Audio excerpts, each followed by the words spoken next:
evli kişidən övlad dünyaya gətirən, məsəl üçün, mənim övladımın atası evlidir. Mən bunu danmıram və deyirəm. Və buradan yenə də deyirəm ki, o qıraqdan həyatda ən qınanılan, asan bir şey qınamaqdır. Üzr istəyirəm. Qınamaqdır. Deyirsən ki, mənim uşağımın atası evlidir. Bu yanlış bir hərəkətdir. Yox, yanlış bir hərəkət. Bax, dəfələrlə deyirik, qeyri-rəsmi nikahdan uşaq dünyaya gətirməyin.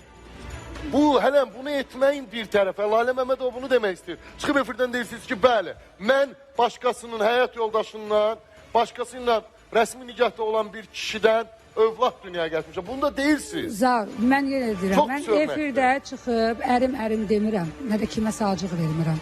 Məni bu yaşayışı yaşayıram, heç kim bilə bilməz ki, mən nə yaşayıram və mən nələr çəkmişəm və üzr istəyirəm böyüklərdən, hamiləlik dövründə nə streslər yaşamışam, ona heç kim deyəməz. Kənardan qınamaq çox asandır. Başa düşürsənmi? Çox qınamaq, həyatda ən asan şey kimsə qınamaqdır.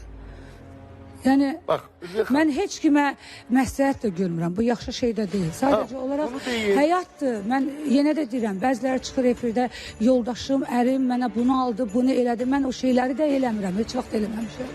Çünki qarşı tərəfin o xanım da baxır, o da kimisə övladı, kimisə anadır.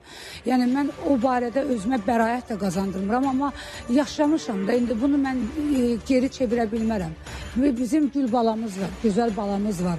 O uşağın heç bir günahı yoxdur. Atası ilə əlaqə saxlayır mı? Hər gün, gündə 5-6 dəfə. Çox gözəl atadır.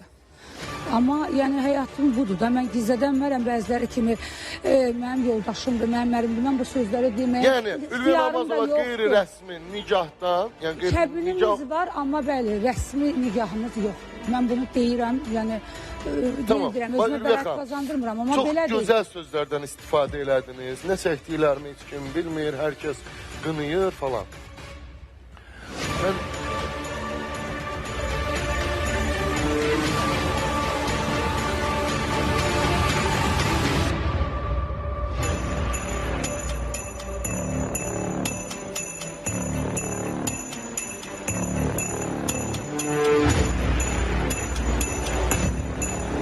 Mən başa düşürəm sizi, pis olursunuz.